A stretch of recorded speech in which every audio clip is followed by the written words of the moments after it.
അസ്സലാമു അലൈക്കും വറഹ്മത്തുള്ളാഹി അൽഹംദുലില്ലാഹി റബ്ബിൽ ആലമീൻ വല്ലാഖിബത്തു ലിൽ മുത്തഖീൻ വലാ ഉദ്വാന ഇല്ലാ അലൽ ളാലിമീൻ അല്ലാഹുമ്മ സ്വല്ലി അലാ മുഹമ്മദിൻ വഅലാ ആലി മുഹമ്മദ് അമ്മാ ബഅദു ഇത്തഖുല്ലാഹ ഇബാദല്ലാഹ്. സ്നേഹമുള്ള സഹോദരങ്ങളെ, സനാബിൽ ഖുർആൻ പഠനം സൂറത്തു ശൂറ 42-ാമത്തെ അധ്യായം തുടരുകയാണ്. ഇന്ന് ഇൻഷാ അല്ലാഹ് 15 മുതൽ 17 വരെയുള്ള 3 ആയത്തുകളാണ് നമ്മൾ പഠിക്കാൻ ഉദ്ദേശിക്കുന്നത്. അള്ളാഹു അനുഗ്രഹിക്കുമാറാകട്ടെ. ആദ്യം നിങ്ങൾ പാരായണം കേൾക്കുമെന്ന് പ്രതീക്ഷിക്കുകയാണ്. أعوذ بالله من الشيطان الرجيم. أعوذ بالله من الشيطان الرجيم. بسم الله الرحمن الرحيم. بسم الله الرحمن الرحيم. فلذلك فادع واستقم كما أمرت ولا تتبع أهواءهم واستقم كما أمرت ولا تتبع أهواءهم وقل آمنت بما أنزل الله من كتاب وقل آمنت بما أنزل الله من كتاب وأمرت لأعدل بينكم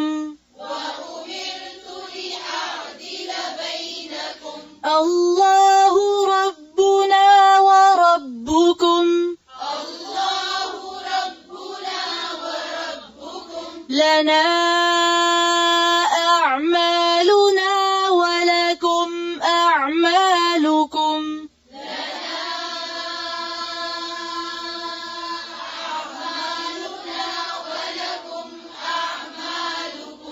لا حجة بيننا وبينكم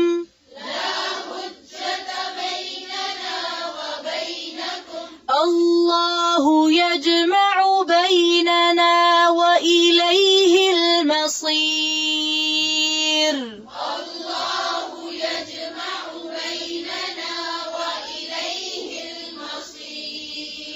والذين يحاجون في الله من بعد ما استجيب له حجتهم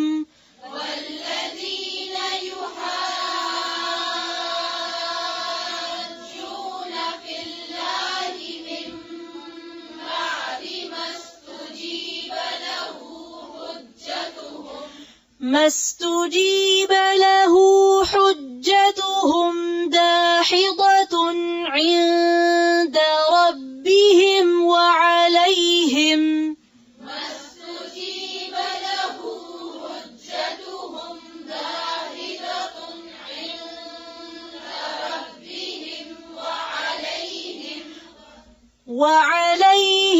غضب ولهم عذاب شديد.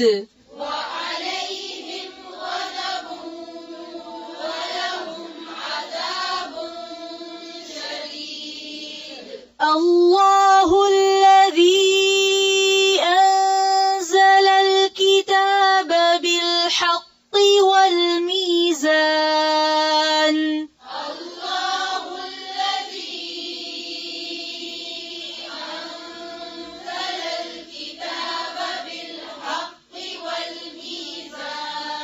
وما يدريك لعل الساعة قريب.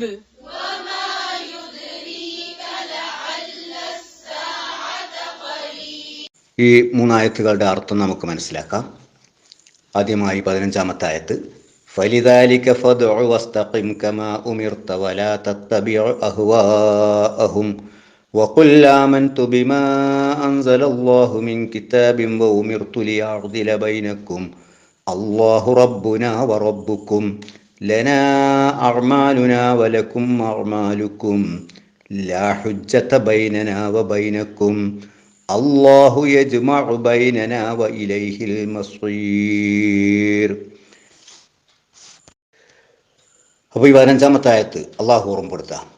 ഫലിദാലിക്ക, അതിനാൽ, അതായത് മേലെ പറഞ്ഞു കാര്യങ്ങളൊക്കെ, വിശ്വാസം, ശരിയായ വിശ്വാസം ഏതാണ്, സത്യം ഏതാണ് എന്നതൊക്കെ വ്യക്തമാണ്. അതൊക്കെ വ്യക്തമായി പുലർന്നിട്ടും വ്യക്തമായി മനസ്സിലാക്കി കഴിഞ്ഞിട്ടും ധിക്കാരം നിമിത്തം അല്ലെങ്കിൽ അസൂയ നിമിത്തം അത് അംഗീകരിക്കാൻ കഴിയാതെ നിൽക്കുന്ന ഒരുപാട് ആൾക്കാരുണ്ട്. അങ്ങനെയൊക്കെയാണ് അവരൊക്കെ ഉള്ളത്. അതുകൊണ്ട് അവരൊക്കെ അതിൻ്റെ വഴിക്ക് പോകട്ടെ എന്ന നിലക്ക. ആകയാൽ നീ പ്രബോധനം ചെയ്തു കൊള്ളുക. ഫലിദാലിക, ആകയാൽ ഫദ്ഉ, നീ പ്രബോധനം ചെയ്യുക, അഥവാ നീ ക്ഷണിക്കുക, അള്ളാഹുവിൻ്റെ മതത്തിലേക്ക് ക്ഷണിക്കുക. വസ്തഖിം, നീ നേരെ നിലകൊള്ളുകയും ചെയ്യുക. ഇസ്തഖിം എന്ന് പറഞ്ഞാൽ നേരെ നിലകൊള്ളുക. കമാ ഉമിർത്ത, നിന്നോട് കൽപ്പിച്ചതുപോലെ നീ നേരെ ചൊവ്വെ നിലകൊള്ളുകയും ചെയ്യുക. വലാ തത്തബിയ, നീ പിന്തുടരരുത്, അഹ്വാഅഹും, അവരുടെ ഇച്ഛകളെ, അവരുടെ ഇഷ്ടങ്ങളെ നീ പിന്തുടരരുത്. വഖുൽ ആമൻതു, വഖുൽ നീ പറയണം, ആമൻതു, ഞാൻ വിശ്വസിച്ചിരിക്കുന്നു, ബിമാ അൻസലല്ലാഹു, അള്ളാഹു അവതരിപ്പിച്ചതിൽ, ബിമാ ഒന്നിൽ, അൻസല അവതരിപ്പിച്ചു അള്ളാഹു. അപ്പം അള്ളാഹു ഇറക്കിയ വേദഗ്രന്ഥത്തിൽ, മിൻ കിതാബിൻ, എല്ലാ വേദഗ്രന്ഥങ്ങളിലും, മിൻ കിതാബിൻ, വേദഗ്രന്ഥമായിട്ട് അള്ളാഹു എന്തൊക്കെ ഇറക്കിയിട്ടുണ്ടോ അതിലൊക്കെ ഞാൻ വിശ്വസിച്ചിരിക്കുന്നു. വ ഉമിർത്തു, എന്നോട് കൽപ്പിച്ചിട്ടുണ്ട്, ലി അഅ്ദില, നീതി പാലിക്കാൻ വേണ്ടി, ബൈനക്കും, നിങ്ങൾക്കിടയിൽ നീതി പാലിക്കാനും എന്നോട് കൽപ്പിച്ചിട്ടുണ്ട്. അള്ളാഹു റബ്ബുന, അള്ളാഹു റബ്ബുന, നമ്മുടെ രക്ഷിതാവാണ്, ഞങ്ങളുടെ രക്ഷിതാവാണ്, വറബ്ബുക്കും, നിങ്ങളുടെയും രക്ഷിതാവാണ്. ലന, ഞങ്ങൾക്ക്, അഅ്മാലുന, ഞങ്ങളുടെ പ്രവർത്തനങ്ങൾ, വലക്കും, നിങ്ങൾക്ക്, അഅ്മാലുക്കും, നിങ്ങളുടെ അമലുകൾ, നിങ്ങളുടെ പ്രവർത്തനങ്ങൾ. ലാ ഹുജ്ജത്ത, ന്യായവാദമൊന്നുമില്ല. ലാ, ഇല്ല, ഹുജ്ജത്ത്, തെളിവ്, തെളിവ് നിരത്തൽ അല്ലെങ്കിൽ ന്യായവാദം എന്നൊക്കെ പറയാം. അപ്പോൾ ഹുജ്ജത്ത് അഥവാ തെളിവ് നിരത്തൽ അല്ലെങ്കിൽ ന്യായവാദമൊന്നുമില്ല, ബൈനന, ഞങ്ങൾക്കിടയിലും, ബൈനന, നിങ്ങൾക്കിടയിലും. അപ്പം നാം തമ്മിൽ ന്യായവാദമൊന്നും നിരത്തേണ്ടതില്ല. അള്ളാഹു യജ്മഉ, അള്ളാഹു ഒരുമിച്ച് കൂട്ടും, ബൈനന, നമുക്കിടയിൽ അള്ളാഹു ഒരുമിച്ച് കൂട്ടും. അന്ത്യദിനത്തിലെ കാര്യം. വ ഇലൈഹി, അവൻ്റെ അടുക്കലേക്കാവുന്നു, അൽ മസീർ, ചെന്നെത്താനുള്ളത്, മടങ്ങിച്ചെല്ലുന്നത് അള്ളാഹുവിൻ്റെ അടുത്തേക്കാവുന്നു. അല്പം ദീർഘമുള്ള ആയത്താണ്. അപ്പം നമ്മുടെ മേലത്തെ ആയത്തിൽ നമ്മൾ മനസ്സിലാക്കി, വ്യക്തമായിട്ട് അള്ളാഹുവിൻ്റെ നിയമങ്ങൾ, മതനിയമങ്ങൾ ബോധ്യപ്പെട്ടിട്ടും മനസ്സിലായിട്ടും അത് മുൻ പ്രവാചകന്മാർക്കൊക്കെയും അള്ളാഹു നൽകിയ മതനിയമം തന്നെയാണ്, അള്ളാഹു അല്ലാതെ മറ്റൊരാരാധ്യരില്ല എന്ന തൗഹീദിൽ ഊന്നി നിന്നുകൊണ്ടുള്ള മതനിയമങ്ങൾ. ആ നിയമങ്ങൾ സത്യമാണ്, ശരിയാണ് എന്ന് വളരെ കൃത്യമായിട്ട് എല്ലാവർക്കും ബോധ്യപ്പെടുകയും ചെയ്യുന്നു. എന്നിട്ടും അത് അംഗീകരിക്കാൻ തയ്യാറില്ലാതെ ധാർഷ്ട്യം കാണിച്ച് അല്ലെങ്കിൽ അസൂയ കൊണ്ട് അത് അംഗീകരിക്കാതെ മാറി നിൽക്കുന്നവരുണ്ട്. എന്നാൽ പിന്നെ ഇവർ തമ്മിൽ ഇത് സത്യവിശ്വാസം സ്വീകരിച്ച പ്രവാചകൻ സല്ലല്ലാഹു അലൈഹി വസല്ലമയും സഹാബാ കിറാമും, അവർ, അതായത് മുസ്ലിങ്ങളും, മറുപക്ഷത്ത് നിൽക്കുന്ന ജൂത ക്രിസ്തീയ ആൾക്കാർ, അതുപോലെ മറ്റേ മുശ്രിക്കുകൾ അവരുമുണ്ട്. എത്രയൊക്കെ തന്നെ തെളിവുകൾ നിരത്തി കൊടുത്താലും അംഗീകരിക്കാൻ തയ്യാറില്ലാത്ത ആൾക്കാർ. എന്നാൽ പിന്നെ ഒരു ന്യായവാദം നിരത്തി എന്തെങ്കിലും കാര്യങ്ങൾ അറിയിക്കേണ്ടതുണ്ടോ? അതിൻ്റെ ആവശ്യമില്ല. അതെത്രയും വ്യക്തമാകുന്നു ഇവിടെ. പിന്നെ അള്ളാഹു ഓർമ്മപ്പെടുത്തുന്നത് എന്താണ്?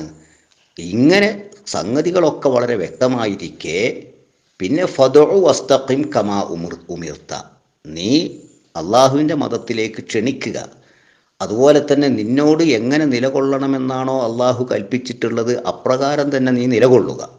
നേർക്ക് നേരെ അള്ളാഹു കൽപ്പിച്ചതുപോലെ നേരെ ചൊവ്വെ നിലകൊള്ളുക. വലാ തത്തബിയ അഹ്വാഅഹും, അവരുടെ ഇച്ഛകളെ ഒന്നും തന്നെ നീ പിന്തുടരേണ്ടതില്ല. അങ്ങനെയുണ്ട് മക്കാ മുശ്രിക്കുകൾ. അവർ ചില ഡിമാൻഡുകൾ വെച്ചിട്ടുണ്ട് പ്രവാചകൻ്റെ മുമ്പിൽ, ചില ഓഫറുകൾ വെച്ചിട്ടുണ്ട് അള്ളാഹുവിൻ്റെ റസൂലിൻ്റെ മുമ്പിൽ. നീ പ്രബോധനമൊക്കെ ഒന്ന് നിർത്തിയിട്ടുണ്ടെങ്കിൽ നിനക്ക് ആവശ്യമുള്ള സ്വത്തുക്കൾ ഞങ്ങൾ നൽകാം, നിനക്ക് ആവശ്യമുള്ള സ്ത്രീകളെ ഞങ്ങൾ വിവാഹം കഴിപ്പിച്ചു തരാം, നിനക്ക് അധികാരമാണ് വേണ്ടതെങ്കിൽ നിന്നെ ഞങ്ങൾ രാജാവായി വാഴിക്കാം. അങ്ങനെ തുടങ്ങിയിട്ട് ഒരുപാട് ഓഫറുകൾ, ഒരുപാട് പ്രലോഭനങ്ങൾ അള്ളാഹുവിൻ്റെ റസൂലിൻ്റെ മുമ്പിൽ വെച്ചിട്ടുണ്ട്. അള്ളാഹു ഓർമ്മപ്പെടുത്തുകയാണ്, വലാ തത്തബി അഹ്വാഅഹും, അവരുടെ ഇച്ഛകളെ ഒന്നും തന്നെ നീ പിന്തുടരരുത്. വഖുൽ ആമൻതു ബിമാ അൻസലല്ലാഹു മിൻ കിതാബിൻ, നീ പറയേണ്ടത് അള്ളാഹു വേദഗ്രന്ഥമായി എന്തൊക്കെ അവതരിപ്പിച്ചിട്ടുണ്ടോ അത് അറിയുന്നതും അറിയാത്തതും, എന്തൊക്കെ അള്ളാഹു അവതരിപ്പിച്ചിട്ടുണ്ടോ അതൊക്കെ അള്ളാഹുവിൻ്റെ വേദഗ്രന്ഥമാണെന്ന് ഞാൻ വിശ്വസിച്ചിരിക്കുന്നു. അള്ളാഹുവിലുള്ള വിശ്വാസം, തുടർന്ന് അള്ളാഹുവിൻ്റെ വേദഗ്രന്ഥങ്ങളിലുള്ള വിശ്വാസം, ഇത് ഞാൻ അംഗീകരിച്ചിരിക്കുന്നു. ഉമിർത്തുലി അഅദില ബൈനക്കും, നിങ്ങൾക്കിടയിൽ നീതി പാലിക്കാനും അള്ളാഹു എന്നോട് കൽപ്പിച്ചിരിക്കുന്നു. നിങ്ങൾ വിശ്വാസം സ്വീകരിച്ചില്ല എന്നതിൻ്റെ പേരിൽ അനീതിയായിട്ട് എന്തെങ്കിലും നിങ്ങളോട് പ്രവർത്തിക്കില്ല. അത് അള്ളാഹു എന്നോട് വിരോധിച്ചിട്ടുള്ള കാര്യമാണ്. എന്നോടുള്ള കൽപ്പിച്ചിട്ടുള്ളത് നീതിപൂർവം പെരുമാറണമെന്നാണ്. ആ അള്ളാഹു ഞങ്ങളുടെയും നിങ്ങളുടെയും ഒക്കെ റബ്ബാണ്. പിന്നെ പറയാനുള്ളത്, നിങ്ങൾ ഇത് സ്വീകരിക്കുന്നില്ലെങ്കിൽ നിങ്ങൾ നിങ്ങളുടെ അമലുമായിട്ട് പൊയ്ക്കൊള്ളൂ. അതിൻ്റെ പരിണിത ഫലം എന്താണോ അത് നിങ്ങൾ അനുഭവിച്ചു കൊള്ളുക. ഞങ്ങൾക്ക് സത്യവിശ്വാസികളായ ഞങ്ങളെ സംബന്ധിച്ചിടത്തോളം ഞങ്ങളുടെ അമലുമായിട്ട് ഞങ്ങൾ പൊയ്ക്കൊള്ളാം. അതുകൊണ്ട് ഇനി നമ്മൾ തമ്മിൽ വാദപ്രതിവാദം നടത്തി ന്യായവാദങ്ങൾ നിരത്തി തെളിവുകൾ നിരത്തേണ്ട യാതൊരു ആവശ്യവുമില്ല. കാരണം സത്യം ഇവിടെ അത്രമാത്രം വ്യക്തമായിരിക്കുകയാണ്, ബോധ്യപ്പെട്ടിരിക്കുകയാണ്. അതുകൊണ്ട് ഇനിയൊരു ഹുജ്ജത്ത്, ഇനിയൊരു ന്യായവാദമൊന്നും നമുക്കിടയിലില്ല. കാരണം കുതർക്കങ്ങളാണ്. ന്യായങ്ങൾ പറയണ്ട എന്നല്ല ഈ പറഞ്ഞതിൻ്റെ അർത്ഥം, വാദപ്രതിവാദം നടത്തരുത് എന്നല്ല ഈ പറഞ്ഞതിൻ്റെ അർത്ഥം. എത്ര തന്നെ കാര്യങ്ങൾ ബോധ്യപ്പെട്ടാലും അത് സ്വീകരിക്കാൻ തയ്യാറില്ലാത്ത ഒരു സമൂഹത്തോട്, ഒരാളെങ്കിലും അതിൽ നിന്നത് സ്വീകരിക്കാൻ തയ്യാറില്ലാത്തവരുടെ മുമ്പിൽ പിന്നെ ന്യായവാദം നിരത്തേണ്ടത് യാതൊരു കാര്യമില്ല. ഒരു കാര്യമല്ല, ഒരു വൃഥാപടിയാണ്. അതുകൊണ്ടാണ് പറയുന്നത്, ഇനി നമുക്കിടയിൽ ന്യായവാദങ്ങളൊന്നുമില്ല. അള്ളാഹു നമ്മളെ ഒരുമിച്ച് കൂട്ടുന്ന ഒരു ദിവസമുണ്ടല്ലോ, നമ്മളൊക്കെ അങ്ങോട്ടേക്ക് പോകേണ്ടവരല്ലേ. അന്ന് അതിൻ്റെ പരിണിത ഫലം എന്താണ്, അതിൻ്റെ അവസ്ഥ എന്നൊക്കെ അന്ന് മനസ്സിലായിക്കൊള്ളും കേട്ടോ. ഇത് പറഞ്ഞ് അവസാനിപ്പിക്കാനാണ് അള്ളാഹുവിൻ്റെ റസൂലിനോട് പറഞ്ഞത്. ഇതിൻ്റെ ഇതിൻ്റെ ഒരു അവതരണ പശ്ചാത്തലം ചില പണ്ഡിതന്മാർ, ചില മുഫസ്സിറുകൾ രേഖപ്പെടുത്തുന്നുണ്ട്. അപ്പോൾ ഈ ആയത്തിൻ്റെ അവതരണ ഹേതുവായിട്ട് പിന്നെ ചില തഫ്സീറുകളിലൊക്കെ കാണാം, വലീദ് ബിൻ മുഗീറ, അതുപോലെ ശൈബത്ത് ബിൻ റബിയ എന്നിവർ അള്ളാഹുവിൻ്റെ റസൂലിനെ സമീപിച്ചു എന്നാണ്. എന്നിട്ട് വലീദ് പറഞ്ഞു, എൻ്റെ സ്വത്തിൻ്റെ പകുതി നിനക്ക് ഞാൻ നൽകാം, നീ ഈ അള്ളാഹുവിലേക്കുള്ള ഈ ക്ഷണം, ഏകനായ അള്ളാഹുവിനെ മാത്രമേ ആരാധിക്കാവൂ എന്ന് പറയുന്ന ഇബാദത്തുകളൊക്കെ അള്ളാഹുവിനാണ് എന്ന് പറയുന്ന ഇത് നിർത്തണം, ഖുറൈശികളുടെ മതത്തിലേക്ക് നീ തിരിച്ചു വരണം, എന്നാൽ എൻ്റെ സ്വത്തിൻ്റെ പകുതി ഞാൻ നിനക്ക് നൽകാൻ സന്നദ്ധനാണ് എന്ന് പറഞ്ഞു മുഗീറ.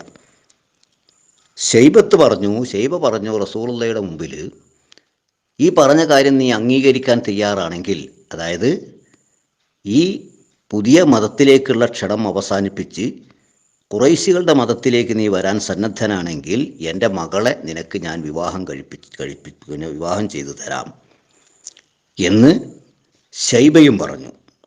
ആ പശ്ചാത്തലത്തിലാണ് ഈ ആയത്തിറങ്ങിയത് എന്ന് ചില റിപ്പോർട്ടുകളിൽ കാണാം. ഇനി നമുക്കിടയിൽ ന്യായവാദങ്ങളൊന്നും പറയേണ്ട കാര്യമില്ല, നിങ്ങൾക്ക് നിങ്ങളുടെ പ്രവർത്തനങ്ങൾ, ഞങ്ങൾക്ക് ഞങ്ങളുടെ ആദർശവും ഞങ്ങളുടെ പ്രവർത്തനവും. സത്യം ഇവിടെ വളരെ വ്യക്തമായിട്ട് ബോധ്യപ്പെട്ടിട്ടുണ്ട്, തെളിഞ്ഞു കഴിഞ്ഞിട്ടുണ്ട്. അതുകൊണ്ട് നിങ്ങളുടെ അധികാരങ്ങളോ നിങ്ങൾ നൽകുന്ന പ്രലോഭനങ്ങളോ അംഗീകരിക്കാൻ ഞാൻ സന്നദ്ധനല്ല. അള്ളാഹുവിൽ ഓർമ്മപ്പെടുത്തിയല്ലോ, അവരുടെ ഇച്ഛകളെ നീ പിന്തുടരരുത് എന്ന്. അപ്പോൾ അവർ ആഗ്രഹിക്കുന്നത് ഖുറൈശി മതത്തിലേക്ക് തിരിച്ചു പോകാനാണ്. ഒരിക്കലും തന്നെ അങ്ങനെ ഉണ്ടാവില്ല. നിങ്ങൾ നിങ്ങളെ വഴിക്ക് വയ്ക്കോ, ഞാൻ സത്യത്തിൻ്റെ ഈ പാതയിലൂടെ പോകുന്നു എന്ന് പറയാൻ അള്ളാഹു പ്രവാചകൻ സല്ലല്ലാഹു അലൈഹി വസല്ലമയോട് കൽപ്പിച്ചു. അങ്ങതാണ് ഈ ആയത്തിൻ്റെ അവതരണ പശ്ചാത്തലം എന്ന് ചില മുഫസ്സിറുകൾ രേഖപ്പെടുത്തിയിട്ടുണ്ട്. അല്ലാഹു അഅലം.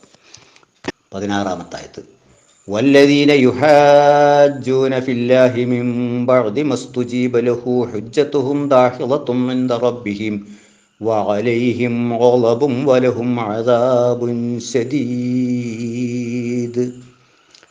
ഇനി തുടർന്ന് അല്ലാഹു പറയാം, വല്ലദീന യുഹാജൂന, തർക്കിക്കുന്നവരാരോ അവർ, വല്ലദീന ഒരു കൂട്ടർ, യുഹാജൂന അവർ തർക്കിക്കുന്നു, ഫില്ലാഹി അള്ളാഹുവിൻ്റെ വിഷയത്തിൽ, അഥവാ അള്ളാഹുവിൻ്റെ മതത്തെ പറ്റി അവർ തർക്കിച്ചു കൊണ്ടിരിക്കുന്നു. മിം ബഅദി മസ്തുജീബ ലഹു, അതിന് സ്വീകാര്യത ലഭിച്ച ശേഷം, മിം ബഅദി ശേഷം, മസ്തുജീബ സ്വീകാര്യത ലഭിച്ചു, ഉത്തരം ചെയ്തു എന്നാ. അള്ളാഹുവിൻ്റെ മതത്തിന്, അള്ളാഹുവിൻ്റെ സന്ദേശത്തിന് സ്വീകാര്യത ലഭിച്ചു കഴിഞ്ഞ ശേഷം വീണ്ടും അള്ളാഹുവിൻ്റെ വിഷയത്തിൽ തർക്കിച്ചു കൊണ്ടിരിക്കുന്നവരാരോ അവർ, ഹുജ്ജത്തുഹും അവരുടെ വാദങ്ങൾ അല്ലെങ്കിൽ അവരുടെ തർക്കങ്ങൾ, അവർ നിരത്തുന്ന ന്യായവാദങ്ങൾ അവയെല്ലാം ദാഹിളത്തുൻ നിഷ്ഫലമാണ്, തകർന്നു പോകുന്നതാണ്, നിലനിൽപ്പില്ലാത്തതാണ് അവരുടെ ന്യായവാദങ്ങൾ. ഇൻദ റബ്ബിഹിം അവരുടെ റബ്ബിൻ്റെ അടുക്കൽ, വഅലൈഹിം അവർക്കുണ്ട്, ഒളബുൻ കോപവുമുണ്ട്, വലഹും അവർക്കുണ്ട്, അദാബുൻ ശിക്ഷയുണ്ട്, ശദീദ് കഠിനമായ. അപ്പോൾ 16-ാമത്തെ ആയത്ത് ഇങ്ങനെ സൂചിപ്പിക്കുന്നു. അപ്പോൾ 16-ാമത്തെ ആയത്തിൽ പറയുന്നത് എന്താ? അള്ളാഹുവിൻ്റെ മതത്തിന് സ്വീകാര്യത ലഭിച്ചു. സ്വീകാര്യത ലഭിച്ചു എന്ന് പറഞ്ഞാൽ എല്ലാവരും അത് സ്വീകരിച്ചു എന്നാണോ? അങ്ങനെ അതിനർത്ഥമില്ല. അള്ളാഹുവിൻ്റെ മതം സ്വീകരിക്കാത്ത എത്രയോ ആൾക്കാർ അന്നും ഭൂമിയിലുണ്ട്, ഇന്നും ഭൂമിയിലുണ്ട്. പിന്നെന്താ അള്ളാഹുവിൻ്റെ മതത്തിന് സ്വീകാര്യത ലഭിച്ച ശേഷം വീണ്ടും തർക്കിക്കുന്നവർ എന്ന് പറഞ്ഞതുകൊണ്ട് ഉദ്ദേശിക്കുന്നത്? പ്രവാചകന്മാർക്കൊരിക്കലും ലോകത്തുള്ള മുഴുവൻ മനുഷ്യരെയും സത്യസന്ദേശത്തിലേക്ക് കൊണ്ടുവരണം എന്നുള്ള ബാധ്യതയില്ല. പ്രവാചകന്മാർക്കുള്ള ബാധ്യത അക്കാര്യം തുറന്നു പറയുക, സ്പഷ്ടമായി വിശദീകരിച്ചു കൊടുക്കുക. അല്ലാതെ ആരെയും നിർബന്ധപൂർവം മതത്തിലേക്ക് കൊണ്ടുവരേണ്ട യാതൊരു ഉത്തരവാദിത്വവും ഒരു പ്രവാചകനും അള്ളാഹു നൽകിയിട്ടില്ല. വിശിഷ്യ അന്തിമ പ്രവാചകനായ മുഹമ്മദ് മുസ്തഫ സല്ലല്ലാഹു അലൈഹി വസല്ലമയ്ക്കും അങ്ങനെ ഒരു കൽപ്പന നൽകിയിട്ടില്ല, എല്ലാവരെയും ദീനിലേക്ക് കൊണ്ടുവരണമെന്ന്. ഇഷ്ടമുള്ളവന് സ്വീകരിക്കാം, അല്ലാത്തവന് തള്ളിക്കളയാം. അതാണ് ഇസ്ലാമിൻ്റെ ന്യായം. കാര്യങ്ങൾ വിശദീകരിച്ചു കൊടുക്കും. അപ്പോൾ സത്യാന്വേഷികളായ വ്യക്തികൾക്ക്, പ്രത്യേകിച്ച് ഭൗതിക താല്പര്യങ്ങളൊന്നും തടസ്സമായി നിൽക്കാത്തവർക്ക് ആ സത്യം ബോധ്യപ്പെടും, അവർ സത്യമതത്തിലേക്ക് കടന്നു വരും.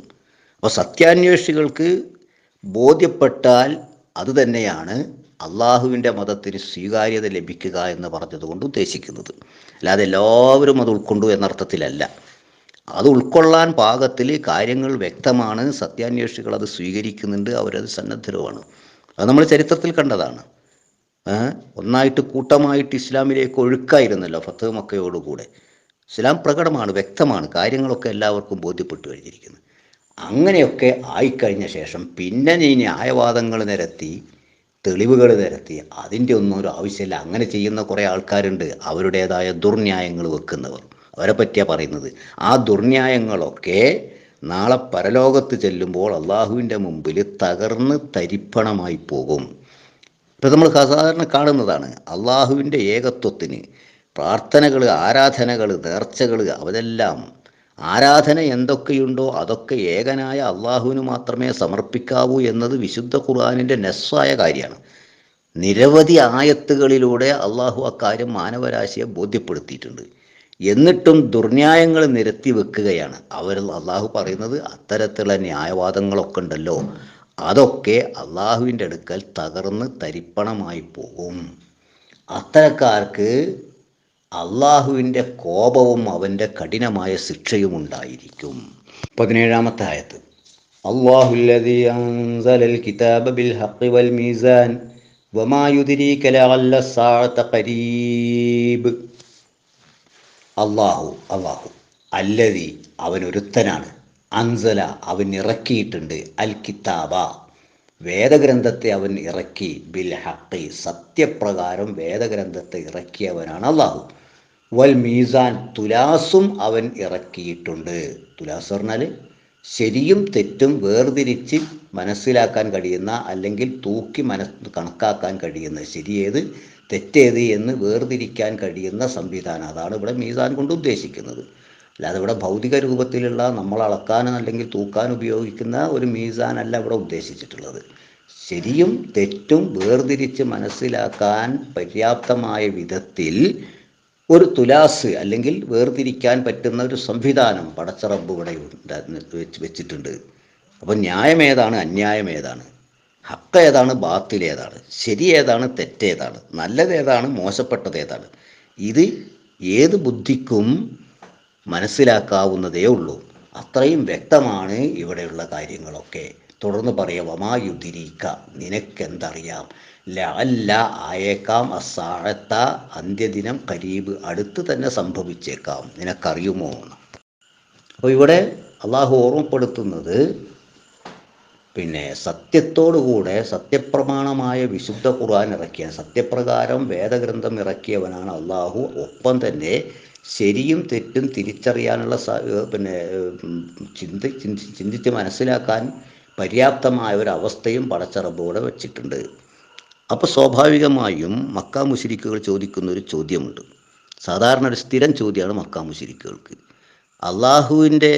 നീയല്ലേ പറയുന്നത് മുഹമ്മദേ, അന്ത്യദിനം സംഭവിക്കും, ലോകത്തിനൊരു അന്ത്യമുണ്ട്, ആ അന്ത്യദിനം സംഭവിച്ചാൽ ഉയർത്തെഴുന്നേൽപ്പിക്കും, രണ്ടാമതും ജീവൻ നൽകും, എന്നിട്ട് അള്ളാഹുവിൻ്റെ രക്ഷയും ശിക്ഷയുമുണ്ട്, വിചാരണയുണ്ട്, സ്വർഗമുണ്ട്, നരകമുണ്ട്. ഈ കാര്യത്തിൽ മക്കാ മുശ്രിക്കുകളിൽ പലരും വിശ്വസിച്ചിട്ടില്ല. ഒരു പുനരുത്ഥാനത്തെ സംബന്ധിച്ച് അവർ വിശ്വസിച്ചിട്ടില്ല. അപ്പം ഇവർ പറയുന്നത് ഇങ്ങനെ വിശ്വാസമില്ലാത്തവർ പറയുന്നത്, അങ്ങനെയാണെങ്കിൽ നീ കൂടെ പറയുന്നുണ്ടല്ലോ അന്ത്യദിനം സംഭവിക്കും, എന്നാൽ പിന്നെ അതൊന്നും ഇങ്ങോട്ട് വരട്ടെ, ആ അന്ത്യദിനം എന്ന് സംഭവിക്കട്ടെ, അതെപ്പോഴാണ് വരിക, അതാ ചോദ്യം, സ്ഥിരം ചോദ്യം. നീ പറയുന്ന ഈ അന്ത്യദിനം എപ്പോഴാണ് ഉണ്ടാകുക? അള്ളാഹു പറഞ്ഞ മറുപടി, ലഅല്ല സാഅത്ത ഖരീബ്, അടുത്ത് തന്നെയായോ. ആ അന്ത്യദിനം എന്ന് പറഞ്ഞാൽ അത്ര അധികം കാലമൊന്നുമില്ല, ഏത് സമയത്തും സംഭവിക്കാവുന്നതാണ്, അടുത്ത് തന്നെ ആയേക്കാം. അള്ളാഹുവിൻ്റെ പ്രവാചകരെ, നിങ്ങൾക്കതിനെപ്പറ്റി വിവരമില്ല. നിങ്ങൾക്ക് അന്ത്യദിനം എപ്പോഴാണ് എന്നതിനെ സംബന്ധിച്ചുള്ള വിവരം ഒരു പ്രവാചകനും അള്ളാഹു നൽകിയിട്ടില്ല. അതിൻ്റെ അടയാളങ്ങൾ പലതും നൽകിയിട്ടുണ്ട് എന്നല്ലാതെ എപ്പോഴായിരിക്കുമെന്ന് കൃത്യമായ ഒരു തീയതിയും സമയമൊന്നും പറഞ്ഞിട്ടില്ല. അതൊരു പക്ഷേ അടുത്ത് തന്നെ സംഭവിച്ചേക്കാം. അവരോടുള്ള മറുപടിയാണ്, എന്നാൽ പിന്നെ അതൊന്നും ഇങ്ങോട്ട് വരട്ടെ, അതൊക്കെ അള്ളാഹ് നിശ്ചയിച്ച സമയത്ത് വരും, ചിലപ്പോൾ പെട്ടെന്ന് തന്നെ ആയേക്കാം. ഇത് പറയാനാണോ അള്ളാഹു ഓർമ്മപ്പെടുത്തിയത്? ഇതുപോലെ കാര്യങ്ങളൊക്കെ ഉൾക്കൊള്ളുക. അള്ളാഹുവിൻ്റെ ഏകത്വത്തെ അംഗീകരിച്ചുകൊണ്ട് അവൻ്റെ മതം കൃത്യമായി നേരെ ചൊവ്വ ജീവിതത്തിൽ പാലിച്ചുകൊണ്ട് സത്യവിശ്വാസം സ്വീകരിക്കുക. ഒപ്പം ഖുർആൻ പഠിക്കാൻ കൂടുതൽ സന്നദ്ധത കാണിക്കണമെന്ന് കൂടെ ഓർമ്മപ്പെടുത്തുകയാണ്. വസ്സലാമു അലൈക്കും വറഹ്മത്തുള്ളാഹി.